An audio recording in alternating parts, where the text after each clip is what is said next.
get started, everybody. We can take our seats.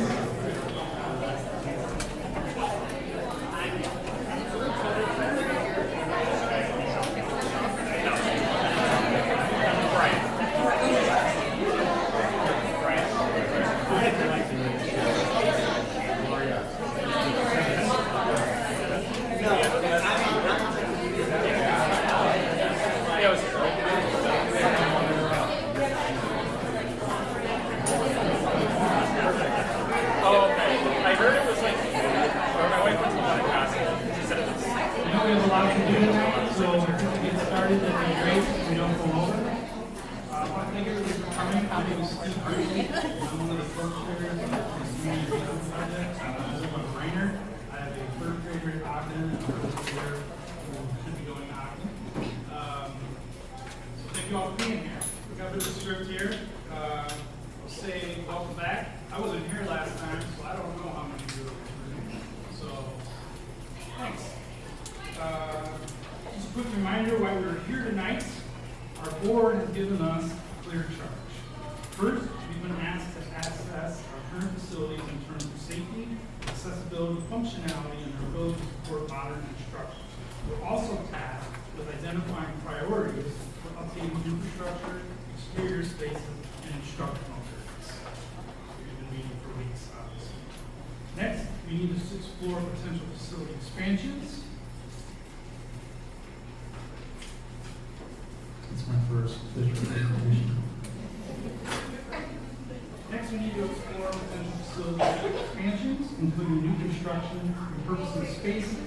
This includes considering a 6th to 8th grade middle school model, early childhood center renovations, and ensuring all environments are safe, secure, and inclusive.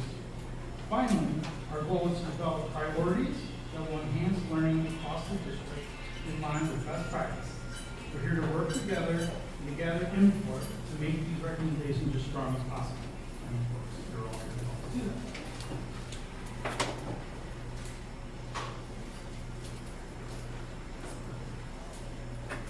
So, as you can see here, we've been working through our process. After meeting tonight, we'll be conducting a renewed District 102 information session in Spanish, along with building tours and community survey. We'd love your help in spreading the word about these activities next month. Our process will wrap up December 19th when we present recommendations to the Board of Education. We've been meeting every Monday for the last few weeks. Put together this presentation with Dr. Urbina.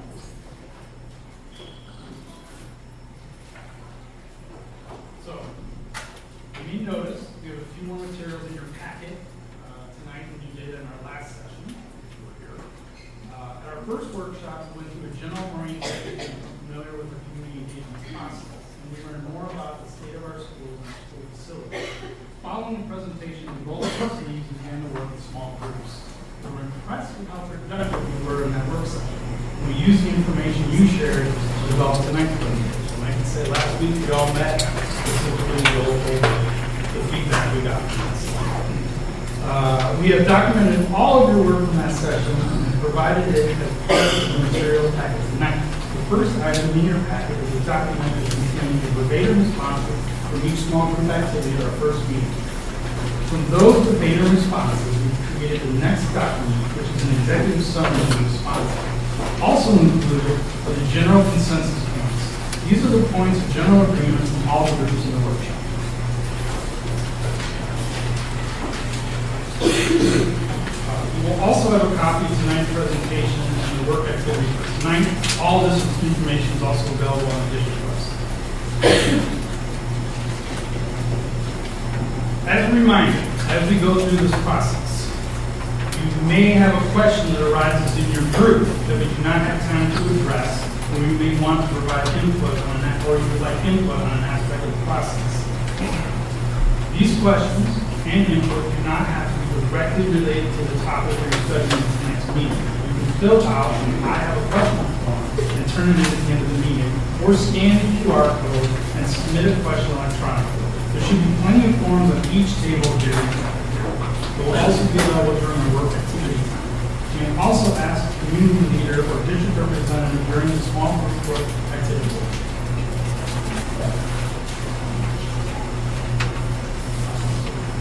thanks you all for being here. I'd like to introduce Dr. Trevino. He's going to go over the rest of the presentation and share some information before we work on developing options with our school facilities.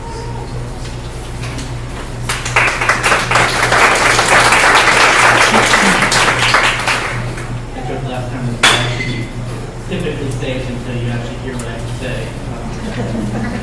I want to start actually by apologizing for all of the chaos that's here tonight. Park is a wonderful place. It's one of the only places in our district where we actually can have large events. I will tell you as a fact, when we looked on the calendar to plan this, I didn't see a band concert. So I'll own it that we have a band concert. I didn't know there was volleyball, but apparently there's a lot of them. And so I apologize. There is no parking lot in any of these plans, but if that's something we need, maybe we should talk about it tonight. So anyway, so I apologize. Can I just see a show of hands of how many of you were here for the last workshop? Okay, so a lot. Okay, great. Terrific. As Steve said, this document, which is one of the first stapled ones in your packet, consists of two different things. One is an executive summary of what really is the last 3 pages, which were the verbatim responses from all of you who just raised your hands. So hopefully we've used your feedback and your questions to design some things for tonight. Those who were here are going to see similar slides, hear some similar things, but we've also added some information to address those needs that you said that you had in terms of the information that will help you provide best feedback possible in this process. So I'm going to go ahead and jump right in. And again, as you have questions, please either write them down or there will be a time later when we get to our work activity where you kind of get to dig in at the table together. A lot of us will be walking around and answering any questions you have during that piece as well. Can you raise your hand also if you're on our facilitating team that's been meeting monthly? Okay, so anyone with their hand raised, this is part of our about 30-person group that has been in on a lot of the conversations that have helped build these presentations. So we'll all kind of be available to the rest of the group to answer your questions. So I'll start here. One of the things that was asked was, why are we only focusing on facilities? And that's, we're actually not. We're focusing on a whole bunch of things. This is the graphic we used for our strategic plan that we created last April with the community's help and the board approved in May. You'll see that it has 6 areas. Those areas are instructional programming, that's our academic area. Equity, which is our area about access, opportunity, and belonging in all of our schools. Our community engagement area, our investment in staff area, our finance area, and then the dotted line around future-ready facilities is really the focus of this conversation. But I think it's important to say that this conversation is just one of many that we as a district are having internally and externally with other stakeholders about all of these pieces. Right? So it's while you're going to hear a little bit about how instruction could potentially be enhanced by some of the things that have to do with our facilities, there are a number of other conversations in general about instructional improvements. If you notice, you go to our website, instead of it having the old logo with the new strategic plan, the new logo is high expectations and continuous improvement for all. So everything is about a continuous improvement cycle, and that's really where we want to focus. So this is going to be about future-ready facilities for the most part tonight. When we started these discussions last April, we identified sort of the fine line between what our challenges are and how to turn some of those challenges, the solutions to them, into opportunities. We have an aging infrastructure in our 6 buildings. We don't have enough space currently in the buildings for expansion or for flexibility. And sometimes we don't even have enough space for the inclusive programming that we know we need to have. And we also have a number of areas where we could be more safe and more secure. We know, though, that as we address these challenges, we would like to take advantage of the process and make sure that we are doing some of the things that are in that strategic plan, like adding elective options for students in grades 6 through 8, including music and more art during those middle school years, enhancing our language program. You'll see later that we'd like to bring STEM access, hands-on science, into every elementary building. And we'd also like to build some more career pathways that are linked directly to Lyons Township High School 4. like I said, hands-on science. We'd also like to expand our early childhood programming, but specifically those programs for students with special needs that we call connections. And we'd like to also reduce the number of students that we outplace. We outplace students out of the district when we don't have a program for them here. We know it's best to have students as close to their home school as possible, and we want to make sure that we have the right facilities to make that happen for every student. So I'll start with some of the challenges. You saw some of these pictures last time. We've actually tried to make them a little bit clearer. 3 of our buildings are over 100 years old. And I can't actually tell you how old Park is because we bought it in 1976 and renovated it to be this middle school, but before that it was Nazareth High School, right, which was built about 50 years before that. But our other 3 buildings, Congress Park, the center interior of it is over 100 years old, Ogden is over 100 years old, and Cosset just celebrated its 100th birthday last year. Right? So we have 3 buildings that are aging. We have HVAC systems that we're replacing on a regular basis now because they're at end of life.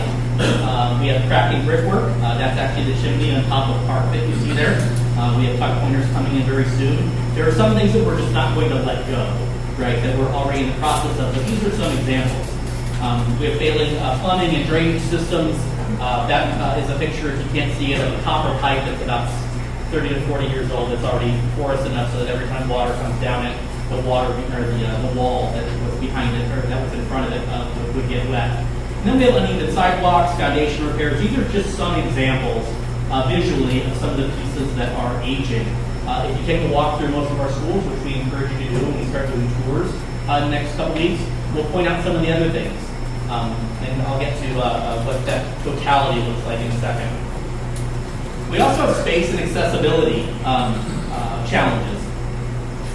The upper left-hand corner is the hallway in Forest Road where we store all the tables and chairs so that the picture to the right of it, which is where kids eat at Forest Road inside the gymnasium, is available for them to have lunch on a daily basis. This might not seem all that problematic, but it does restrict all of our physical education and other programming that we use the gyms for. It actually is a hardship on our entire custodial staff. And the kids move in and out of the gym and cafeteria, which is very small. Not to say that this is a singular issue with Forest Road, right? If you go further to your right, that's the space on the right. It's actually an after-school program in this picture. But where the 5th and 2nd grade eat, it's separate from everyone else at Congress Park. And then if you go all the way to your right, that's the hallway outside of the cafeteria, and that's where a full grade level eats at Cosset. Because we just don't have the space. We've grown large enough so that we're outside of our cafeteria spaces. And then there's the issue of accessibility. On the left bottom side, this is a sort of a wide lens picture of the Forest Road playground. You'll notice that it's about a foot elevated off the ground with wood chips, which makes it actually impossible for anyone who has any type of disability or is to actually access most of the playground. Barnsdale's the same way, it's directly on the other side. Cosset and Ogden both have these chair rails that are in the middle, which also are operational. And can work, but they take up a great deal of space. They're very slow, right? And you'll see later that part of the discussion has been about putting elevators into those 2 older buildings so that we can move those chair rails out of the buildings entirely. Ogden and Cosset are very special. They're wonderful, beautiful buildings. They each have 8 half levels, right? Which make it very, very difficult. If you ever been in a building, you go up about 8 steps, then you turn, you go up about another 8 steps, and on each one of those levels, going up 3 different times, right, you have a different set of classrooms. Right? So those are just some of the space and accessibility challenges. And then we just have classroom and facility challenges as well. Upper left, this is Forest Road. They have music in the lunchroom that they really don't eat lunch in because they don't have a music room anymore because they've grown out of those there. The bathroom is one of the nicer ones at Cosset. If you ever tried to use a restroom at Cosset, as an adult, you probably went to the one that has the caution sign on the bottom. They lovingly call it the troll bathroom or the Harry Potter bathroom because you actually have to duck. I have to duck my head under there, and that's saying something. On the bottom left side is what a lot of our classrooms look like. We went through a period where teachers were challenged to create flexible seating, and what happened during that period of time is that we sort of lost a lot of the typical type of flexible seating that you would see in classrooms these days. I said this before, and it sounds a little bit derogatory, but some of the classrooms do look like they were furnished at a garage sale, right? That like I picked this table, then I picked this table, and then I had my Ravinia set up down here on the side with my small table and my folding chairs, and I say that sort of tongue-in-cheek, but it is an issue across the district that the interiors of our classrooms have not been touched in decades upon decades. Right. To the right, you see a typical classroom right now with rows and desks that you might see in pictures from any classroom for the last 50 years. And then just in general, we have these other spaces. That's a calming room. But you'll see the carpet, the plumbing on the ceiling. These are just things that we would like to be able to touch in every single building across the district to make them better. And then we have some safety and security pieces that are challenges for us. The left are just some examples of our antiquated communication systems. The one on the bottom left is actually in my office. The clock apparently hasn't worked since the last superintendent was here. But that's just an example of ones that are across the district. He's in the room. Stephen, are you in the room? Yeah, he's in the back. Steve is our director of technology, and he's been meeting with groups to talk about how we can integrate technology systems so that all of our classrooms can have clocks to tell the right time, messaging systems, intercom systems, two-way systems, security systems that are up to date. Then we have some doors on the list. You'll see that a number of the options that we're talking about today have to do with safe and secure doors. A safe and secure door is a door that's fire rated. It's a door that has an accessible handled lock that locks from the inside and the outside. It's a steel frame typically. It has a closure on the top that's hydraulic in some way, right? And it has a window that allows accessibility to see inside and out. What you'll find if you go across our district is we have very few doors that fit all of those criteria. And part of what came out of the last discussion is that's a very high priority for at least the group that was here last time. So it's still on the high priority list. The one in the middle is actually interesting. That's the door you walked through to get in here tonight if you came through the front. Park has a double door secure entrance. The thing about it is it was retrofitted to be a double locked entrance, meaning that you go in the first door and then you go in the second door. Both are locked. But then you actually don't have to see an adult until you're through a hallway where all the kids are already, right? So it's not how you design a school if you wanted to make it as safe as possible today, right? That's just one example of one of the challenges. Forest Road is another. Forest Road, we actually have built the entrance to the school on the playground, right? So if you're a visitor, you actually have to walk through all the kids playing to get to the main office where you're supposed to check in. Right? Also something that wouldn't be done if we built a school from scratch. Right? So these are just some of the safety and security challenges that have been part of the discussion for over a year now that we would like to address with these conversations. For those of you who may be new to the district, these are our 6 schools. We have Barnesdale Road, which is an early childhood center. Preschool has about 8 half-day classrooms. And then the other 4 elementary schools, Congress Park, Cossett, Forest Road, and Ogden. Congress Park is kindergarten through 6th grade, and Ogden has a half-day kindergarten program through 6th grade. The other 2, Cossett and Forest Road, are 1st grade through 6th grade. And then our junior high, which is currently a 7th, 8th grade building. So one of the things that school districts often do is they try to get a handle on how they should prioritize funding when it comes to discussions like this. And over the course of the last 20 years, our district has used external groups like STR, our current architectural firm, to conduct facility assessments.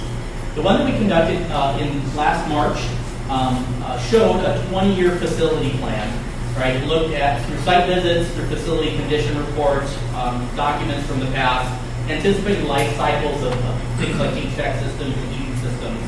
Right? Gave us a breakdown of what we should be thinking as far as costs are concerned over the next 20 years. One of the things that was alarming was that in the next 10 years, but primarily in the first 5, they identified over $35 million worth of needs.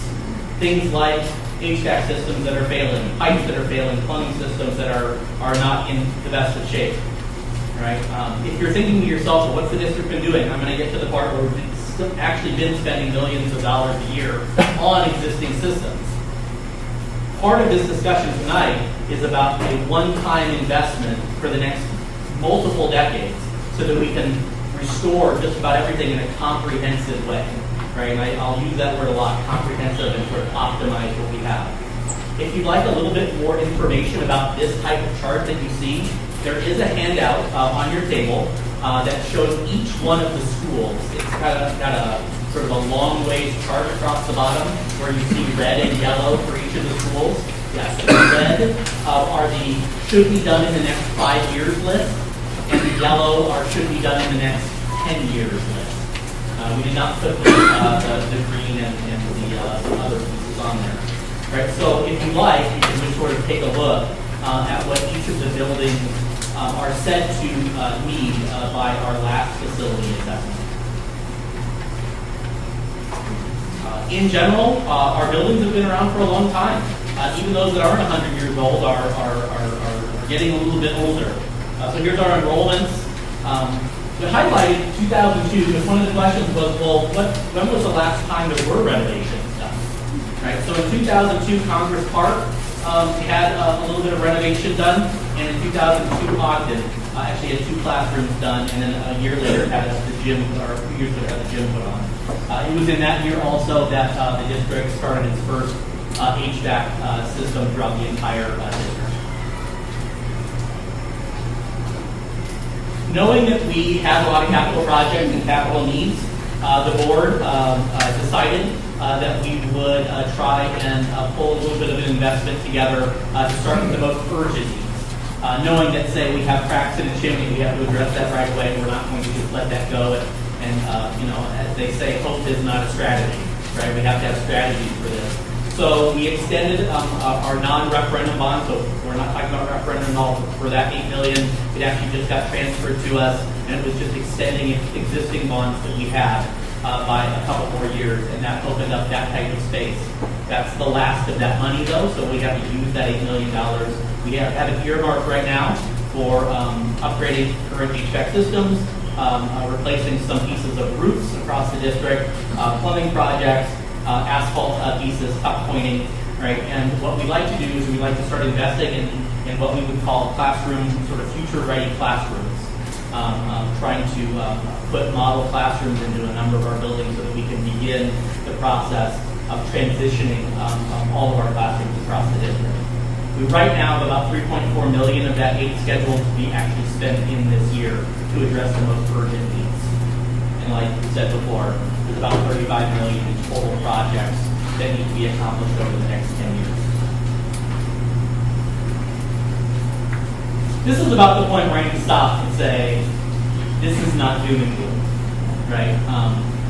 I am so happy and proud to be in this position and to work in this school. We have an absolutely unbelievable teaching staff, our paraprofessional staff, all of our support staff, and if you take a look at our 5 essentials results, you all, as the community, actually score the highest. Out of everything that we do, we have involved parents that are committed to the district, and those are all incredible positives. What I'm talking about here is about the infrastructure that we work in, not the education that students are getting. Right? And I think that this type of conversation addresses both. Right? We continue with a great, world-class, ready for high school, ready for college education for all of our students, regardless of how all of this turns out. Right? But we can make very specific plans over the next 5 years to optimize both our buildings and our instructional programs. So part of what you're going to hear about in the next few slides is about adding space to park. To this building, which is right now against the 7th and 8th grade center. The administration, my offices, and our business, and our human resources, and all that is sort of the behind-the-scenes stuff, we're just behind these walls over here. We basically occupy almost the entire first floor of the park, right? So the idea is to kick us out, right? And I'll tell you where we go in a second. It's not trailers. We're not going to do anything like that to the community, right? But we need to add space to park if we're to make it a 6th, 7th, and 8th grade building, which has a domino effect. Our 6th graders then come out of all the elementary schools and are here at Park. So it's a 3-year junior or middle school. It's still called a junior high if we need to, right? Which then opens up a great deal of space in all of our elementary schools. That space creates STEM labs in each building. It opens up the space for music. It allows us, maybe with some construction, to open up those cafeteria spaces. It allows us to actually move classrooms around, expand some of them so they're not as small, right? And open up some of those other rooms that we might use to bring students who are currently outplaced back into our buildings. And ultimately, all of this advances all 6 prongs of that strategic plan. Again, I'm just going to keep using the word, but it's comprehensive in nature. What we're talking about is like, hopefully very, very thoughtful, right, and forward-looking. And that's what we've been hearing in all of the feedback and in all of our discussions, is that that's how we have to be. These things have to make sense for kids and for the community. Just a couple comparisons if you're thinking like, why in middle school? What does that do for the kids? Well, here's a list of some comparables. Everyone who's in our feeder area that goes to Lyons Township, and then a couple other area districts that sometimes we use for academic and other comparisons. You'll see that us and District 105 are the only 2 that are currently still 7th and 8th. In fact, if you expand it out to the state of Illinois and across the nation, right, you don't find very many junior highs that are just 2 grades anymore. A lot of the research that was done 20, 25 years ago said that extending the time between elementary school and high school in preparation for high school, right, creates a greater and easier transition, right? If you look really closely at our strategic plan, you see that the academic goals, the instructional programming goals number 1 and 2, both begin with the phrase, in order to ensure middle school and high school readiness, blank. Right, because that's the point. We want to make sure that everyone's as ready as they can when they come here and when they leave here onto the next building. Our middle school has 5 exploratory options. School like McClure has 23. Not that we would want 23, that might be a lot, but more options for students when they're here and aligned with Lyons Township ones. We like to bring music, band and orchestra into the school day. So it's not a before school or an after school activity that you have to make time for. Currently, about 25% of our student body here at the park right now is in band or orchestra. That number would probably rise if it were inside the school. Right? And you can see, based on the crowded parking lot and everyone who's in the auditorium right now, right, that 6th grade is already about 300 kids. All those kids coming into the building, we'd like to put it inside the school day, where it is in a number of other schools. We're just talking about bringing the opportunities to your children, our students, same way that the rest of the students going to LP might have. And then as far as elementary space, this is not about 7 and 8, but for the most part, elementary schools that are being renovated and or built right now are being built with STEM labs and maker spaces inside of them. Because they realize that students benefit greatly from science curriculum, but they benefit even more from hands-on manipulatives and science curriculum that they can work on a daily basis. And if you're asking the question, why can't they do that in their classrooms now? It's because it involves setup and takedown, and it's messy, and it needs its own space. And right now they go to the Science Center, which is great, but it happens only 3 times a year, 4 if they're lucky, right? So 4 times a year hands-on science versus weekly. That's what we're talking about in a transition like this. So a couple other things about middle school, and I'll address a lot of pieces here. But one of the number one questions or concerns is, are 6th graders going to be ready? Are they ready for middle school? Right? And this is probably an adult issue as much as it is a kid issue, just to be honest with you. When people talk and say, yeah, that all sounds good, but I'm just not sure my 6th grader's ready for that.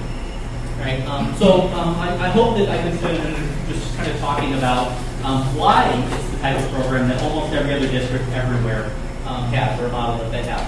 So when we talk about a middle school model, we talk about a teaming model, right? So it's not just like sort of free-flowing where they just go kind of anywhere they want, right? We would likely build a 6th grade wing, a 7th grade floor, and an 8th grade floor. This model that you see up there is actually laid over the top of the current park framework, right? And you can see that would likely be, say, 7th grade, right? And that 7th grade of about 300 kids would probably be broken into about 3 different teams. So if I'm a student on team 1, I go to all of my core classes and my science class all together I have similar teachers, and they operate kind of like a pod, right? And then they go out to their electives, they go out to PE, they go out to lunch, they mingle with everyone else. But a lot of the academics is very tightly controlled because we know that this is the age when students need a lot of social and academic support to guide them through to high school. So we have smaller learning communities for more personalized support, extra social emotional advisory pieces that are already built into the way Park operates. If you didn't know, almost all curriculum currently is written K-5, 6, 8, 9, 12. So we're right now in the middle of a ELA adoption for curriculum. There's nothing we're looking at that is K-6, 7, 8. So all of our 6th grade teachers are currently working with our 7th and 8th grade teachers.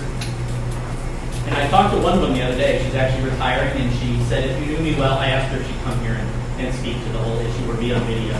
And she said that there are very few things that she's scared of more than being on a video broadcast with a number of people. So, but one of the things she was saying is that there are so many advantages when the 6th grade teachers actually meet with the 7th and 8th grade teachers because they actually feel at home there. Right? When they're actually in the elementary schools, most of the 6th grade teachers will tell you that they actually feel distant because the curriculum just isn't the same. There's a clear separation. And then there's what the kids say too. The 6th graders, if you have a 6th grader, or can imagine what a 6th grader might say, they often have issues with following the 1st and 2nd and 3rd grade rules, like walking quietly in line in the hallway and those types of things that are pretty inherent to most of the elementary schools. So we get kind of it on both sides. New educators, starting right now, are actually licensed for middle grades, which is 6th, 7th, and 8th. So the state has actually moved to a licensing system that is 6th, 7th, and 8th. That's how prevalent that grade level piece is. I already said this, curriculum. We are one of very few in the area that are still not like this. In fact, Pleasantdale is actually 5 through 8, which is problematic in some other ways. And then also just access to a number of things. They get to start electives earlier. They have access to IEHSA, that one I can say because I've been working in high school too long. That's the high school version. The elementary and middle school version is IESA, right? And that's the same type of state series. We just had 2 cross-country runners run a couple weeks back, both placed in the top 100 in the state of Illinois, which was wonderful. When I came in to set this up today, we had our very first meeting. 50 plus kids, boys and girls, came for the, we want to be on the first Park wrestling team program, which will also be in that. LT has such a wonderful program that we wanted to sort of take advantage of that pipeline. So that's another one. We're going to convert volleyball this year, girls volleyball, and then hopefully in years to come, both boys and girls basketball. So they have those state level series opportunities that they just wouldn't have otherwise. So those are just some of the advantages. The number one advantage, though, is the insulation inside the teaming model, where the teachers work together, they work together with small groups of kids, right? And it creates that extension between the sort of the consolidatedness of the elementary day, right? And it provides a nice 3-year buffer, right, as they sort of get ready to go into a much more free and open environment. So, how do we pay for some of these things? Districts have 3 types of operational or financial buckets that we should be thinking about. One is our day-to-day funding, the operational fund. This is our checking account. We get a lot of our funds from the state, a little bit from the federal government, the vast majority, though, from local property taxes. This pays for salaries, utilities, things that are ongoing. And then we have a savings account or a reserve. Right? This reserve is something that we like to not touch because it's for pure emergencies, and by policy, it needs to be 25% or higher of our yearly expenditures. And then there are bonds, right? Large capital expenses, and bonds are like a referendum type bond, where we bring in larger amounts of money for a period of time in order to do some of the things that we're talking about wanting to do. If you're asking the question, is this something a lot of school districts do? That statistic we put on the bottom, it came out of the last discussion. 92%, a little over 92% of all school districts in the state of Illinois currently have a referendum that they're operating under, some multiple different referendums. That 8% they are almost all in areas that are that have high industry. I worked in District 217, which is Argo High School, a couple of jobs back, right? They have Ingredion sitting right there in the middle. If you don't know Ingredion, you've probably eaten something that they make recently. They make almost all corn products in the entire country. That is a huge funding source. So their one-time reserve funds are upwards of 50, 60, 70% of their total budget.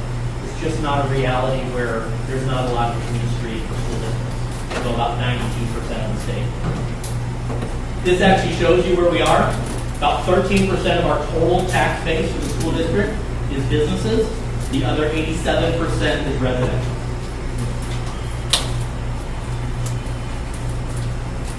If you're asking yourself, as was brought up last time, are there any other funding sources?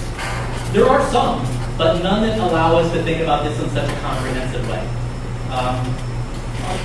3 of our buildings easily meet historic preservation status, but those usually just qualify us for tax credits, and usually someone has to actually occupy the property. So if any of you are looking to live in one of the schools, you might be able to qualify.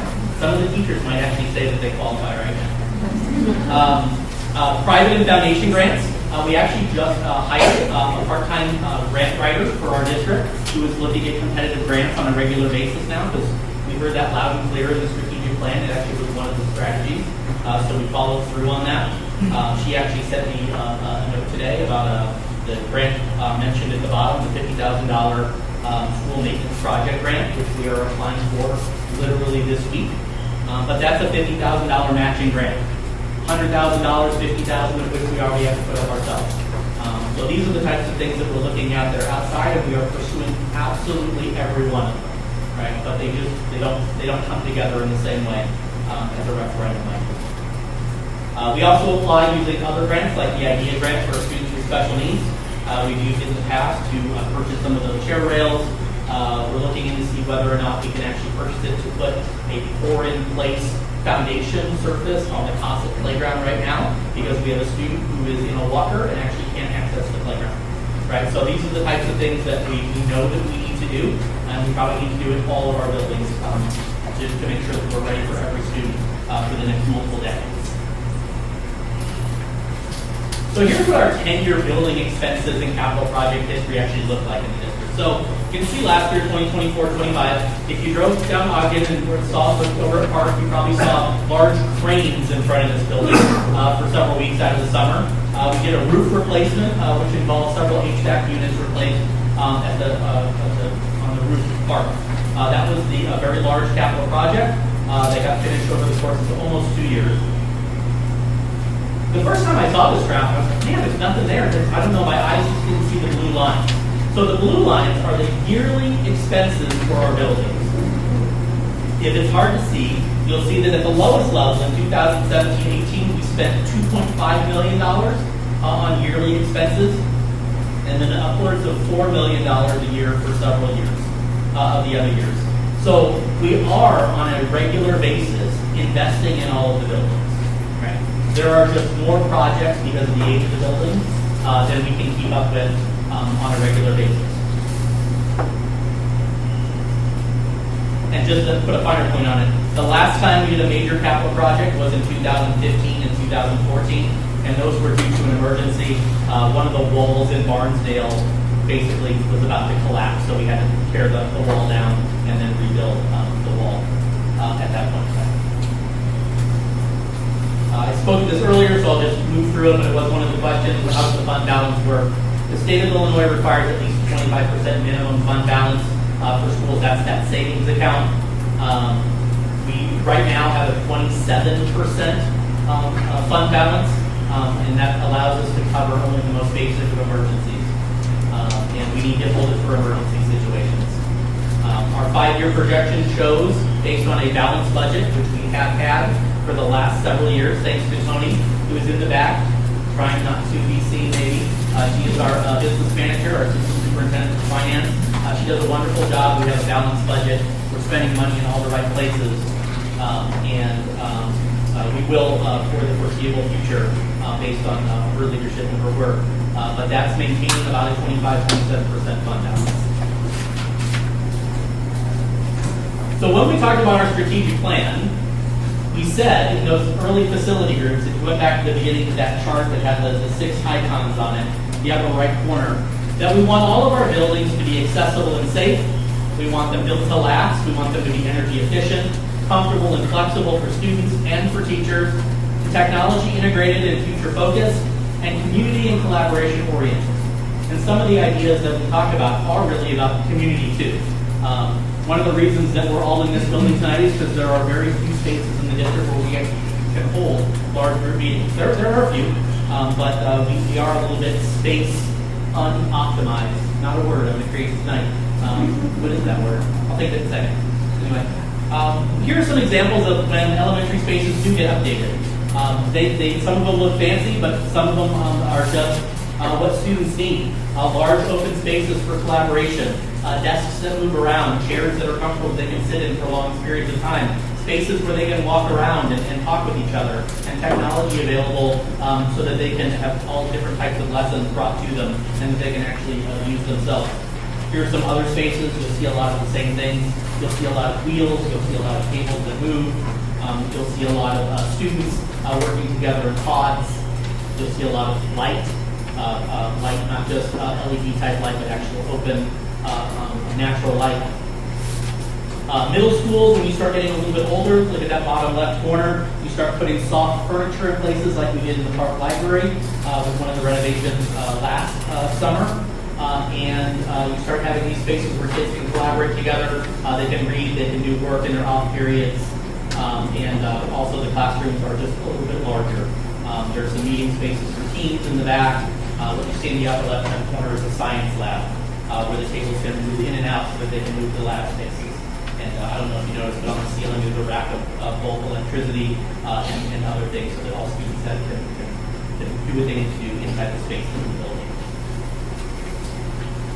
So this is kind of the last part of my presentation, and I probably over time already, no one's waved at me though. But what you're going to see over the course of the next few slides is 3 things. Right? We knew, because it was the #1 priority, both for the responses last week and the conversations, that safety and security should be on the top of the list.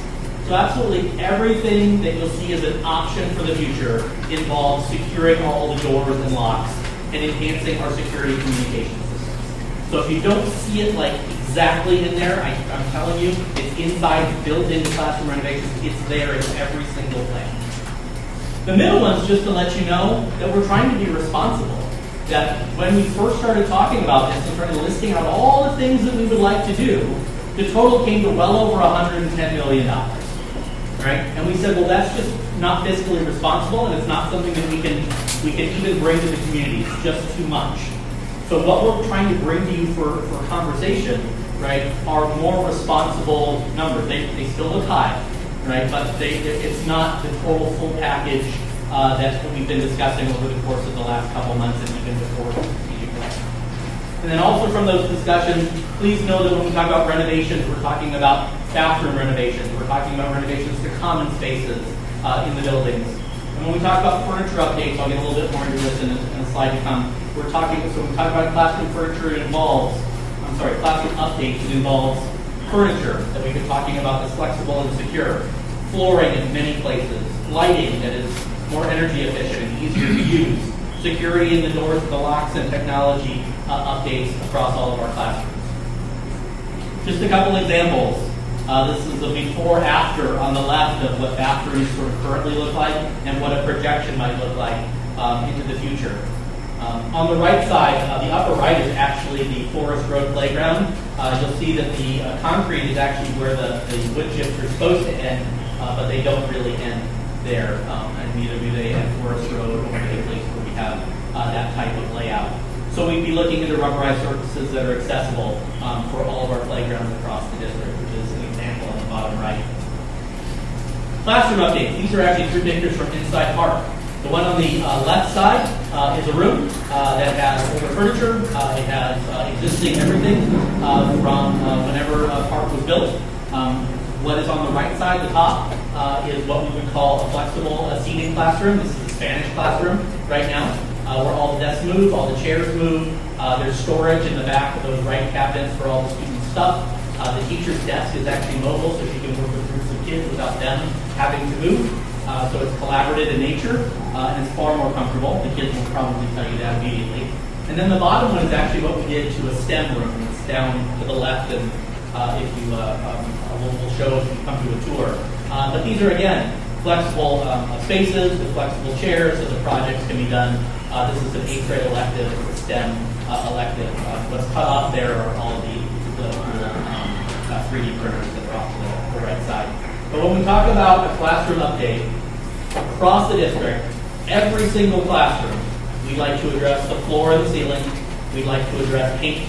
We'd like to address furniture. We'd like to put in LED lighting, and then obviously the secure doors and locks and the integrated technology. That's the 6-point plan for classroom updates across the district, and you can see that whenever you see classroom updates in some of the models to come. And then I'll just go quickly through each building. This is what we would say Barnesdale probably needs. Renovation of its bathroom. If we were to move over there as an administrative group, we would move into the Science Center, which would no longer be needed because we would push that into every elementary building for every kid. Right? All classrooms updated in the building, and what we'd like to do is we'd like to think about 4 additional classrooms at Barnesdale. Right now, we have just enough space for our existing programming, and I will tell you that one of our classrooms right now is actually just really, really tiny, and we need to move it anyway. And last year, because we went up in kindergarten, we moved music and art into the Science Center space down the last set of stairs. Right? So we are expanding in our needs for Barnesdale, and 4 classrooms would get us to a place where we could have a great deal of longevity, as well as the playground and playground surface, as I said before. So that's Barnesdale. These are all in your slides as well, or in the packet. Cosset. We would like to renovate the cafeteria. We didn't want to put in a STEM room. We really need to address the bathrooms. Cosset is one of those places where the bathroom spaces are well below what we would call sort of standards for elementary schools. They're functional, but if you catch it at the right time, every classroom can smell every bathroom from down the hall. It's not great. Sorry for that image or whatever that is that I just conjured, but it's real. So when you take a tour there, that's something you'll notice. All classrooms updated. You'll see that on every single slide. In addition, we'd like to consider building a gymnasium onto Cosset. Right? And here's what that would do. If you build a gymnasium on Cosset, not only does it create space for the community to use, right in the middle of downtown, as everyone knows, right? But it actually then takes the gym space that's existing in the bottom floor, which has 2 structural beams almost in the middle of the basketball court, which makes it very difficult for some spectators and some games, and PE actually, right? And we would turn the current gym into the cafeteria, which would have space for every kid, right? We would use the cafeteria to build the STEM area. Like, so there are these domino effects if building is to happen. This is also where we'd like to put an elevator so that we can actually move every floor and take out the chair pieces. Cosset has a relatively brand new set of playground equipment, so we would just be looking to put a new surface there. Congress Park did get an update in 2002, right? But as far as renovations are concerned, again, we'd like to expand the cafeteria. We'd like to put in that STEM room. We'd like to touch the bathrooms. We'd like to update all the classrooms, right? And then the playground and surface. Forest Road, very similarly, we'd actually be adding a music classroom in part of the renovation. For Forest Road, there is a piece which would add a new cafeteria onto the existing building. Again, freeing up a great deal of space inside and allowing the gym to be used for physical education and other pieces that they need it for on a daily basis. At Ogden, also got a renovation in 2002 with a few additional classrooms, but these are the other pieces, very, very similar in nature, and Ogden might also get an elevator in some of those things. And then we talk about Park. So Park we need to add a bit of a wing onto, and it would probably be directly behind me right now, not in these windows, but over on this side of the building. We can go up 3 levels, because there's 3 levels over there already, potentially adding upwards of 10 to 12 actual new classrooms, so that we can fit everyone, and then renovating inside. One of the things that's tough about this building is that some classrooms are about 600 square feet, and some classrooms are about 800 square feet, some even up to 900 or 1,000 square feet, just because over the course of decades, rooms have been used for different things. So part of the renovation could be that we equal size all the classrooms so that they fit in that teaming model that you saw on the screen. you're wondering, this was one of the questions that came up last time, what a timeline looks like. It's about a 3-year timeline.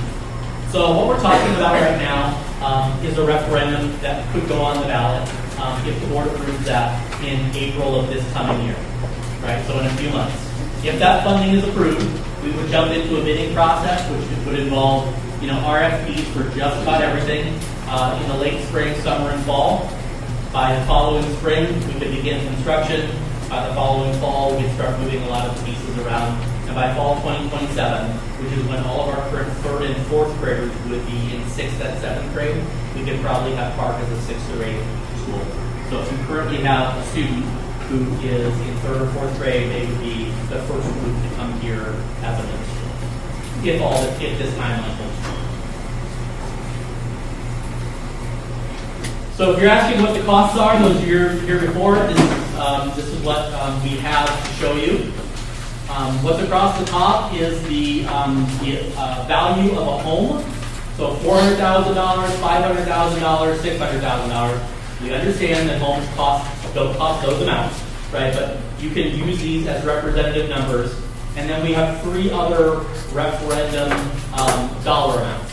$50 million, $70 million, and $80 million. So if you have a $500,000 home, right, and we look at a $70 million referendum, you're looking at an increase of $441 a year to your taxes, which comes out to $37 a month. If you have a $1 million home, you double that. $882 a year and $74 a month. Right? So you can kind of think about what that actually looks like in terms of your own personal home. But it would be an investment in the school district for sure. Now, I'm going to turn it over to our community leaders to talk through what our group has been talking about for the last 6 weeks, which are what some options might look like in terms of those amounts of money. So we certainly can't do everything, but we can piece some things together to address the highest level of need and priority. Thanks for your time, and we'll be around during the sort of work activity.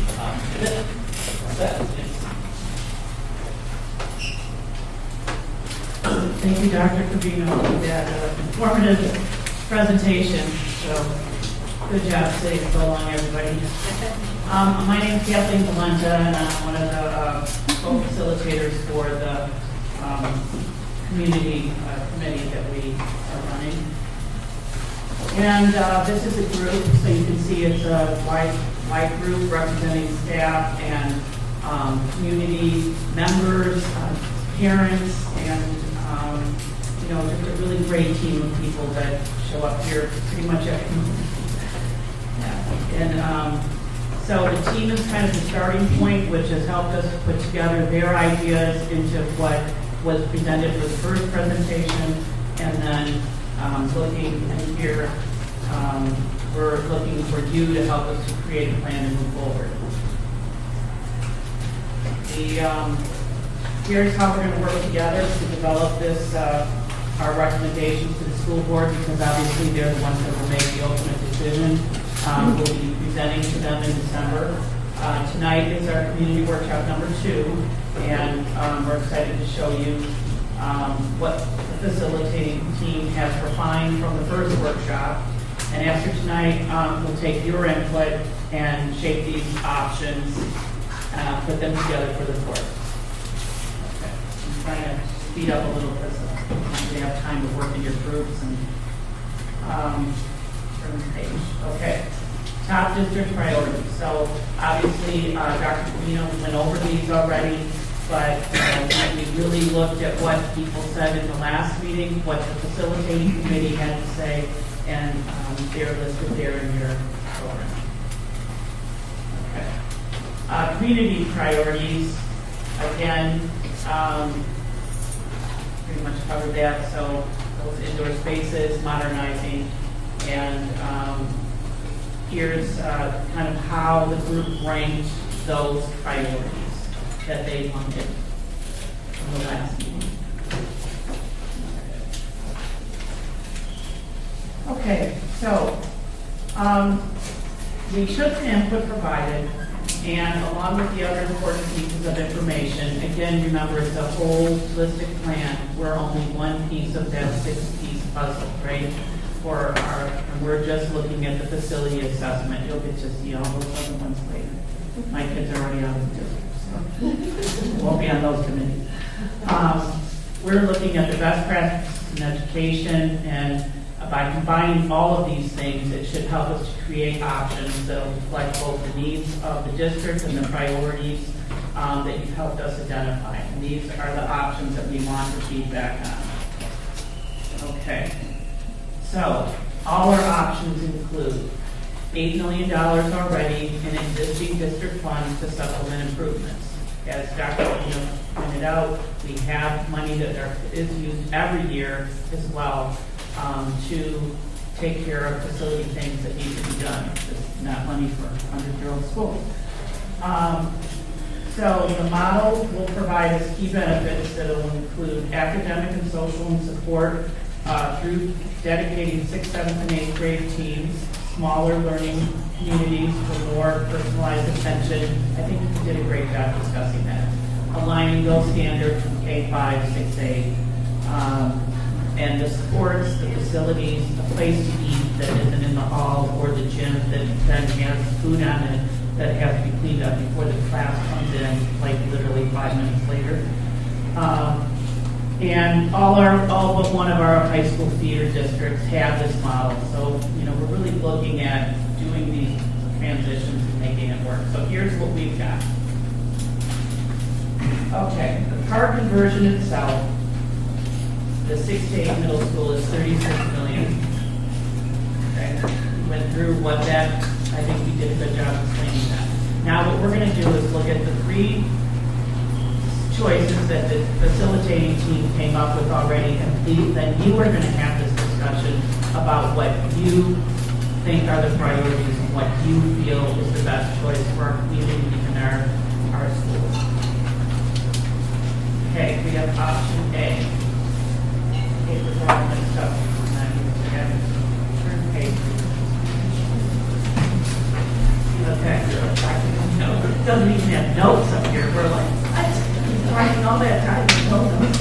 And they're also on the tables here too. There should be So the options are on the table as well. You can pass those out right by our. Should be 3 or 4 on each table.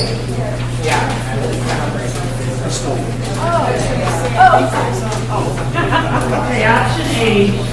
It was great reading. Addresses the aging infrastructure, the 6th to 8th grade middle school update. Here, I've seen this. I know it's over. Feel free. We're just going to do these A, B, and C, and then remember you can grab the question sheet and start writing some things or QR codes. Option A includes the 6th to 8th grade middle school update, safety and security update, and it comes in a little over $50 million.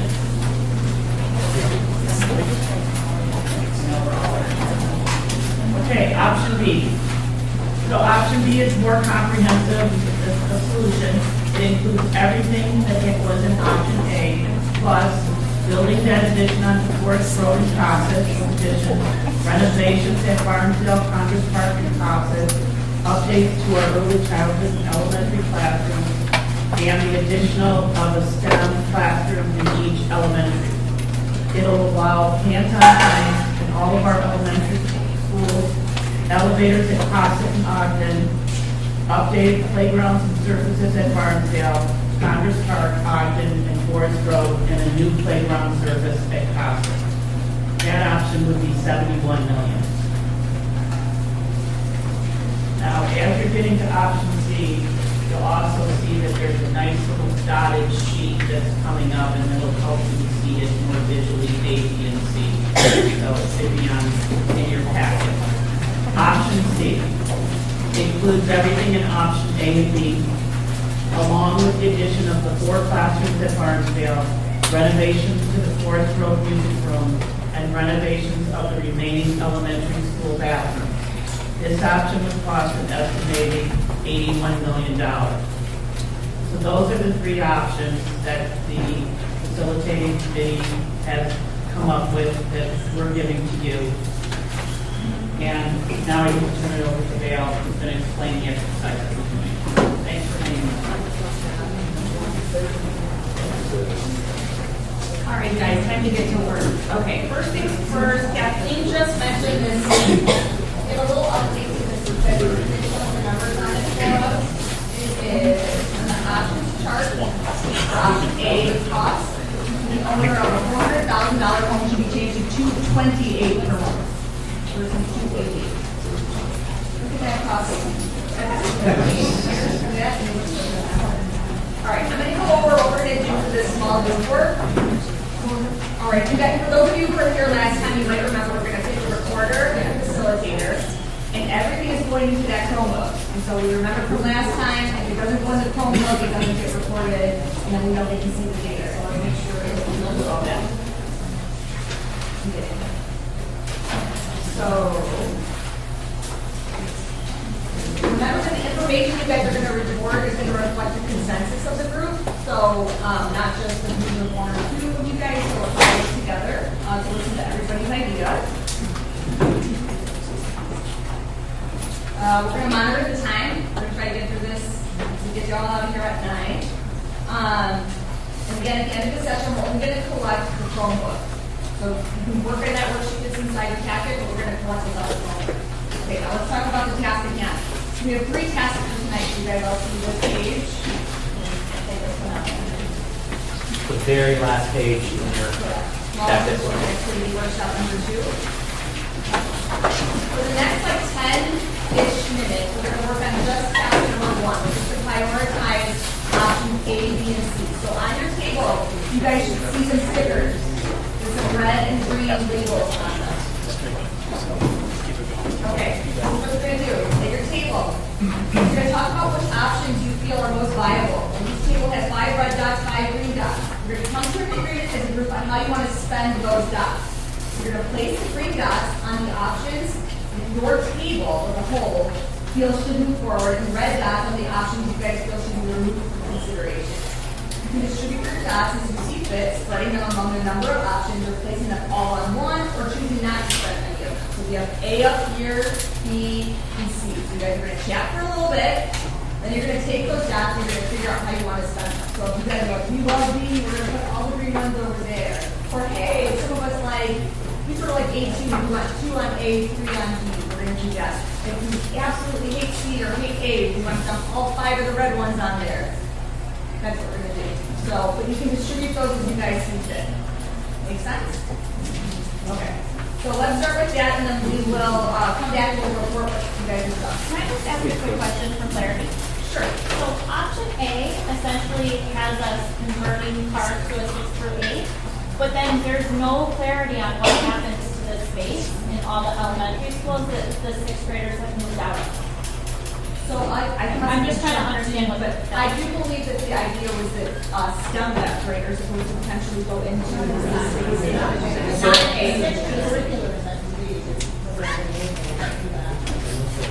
We would have to rearrange the budget in order to do some of those other pieces over the course of many years.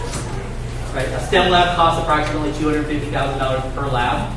Right? So we might do one building at a time over the course of 4 years and work it into the budget. But we will use that existing space for something instructional. We'll just have to rethink it if we don't have the money to do it in the comprehensive way that we're talking about. Let's do questions. We'll come to you. Okay? Does that work?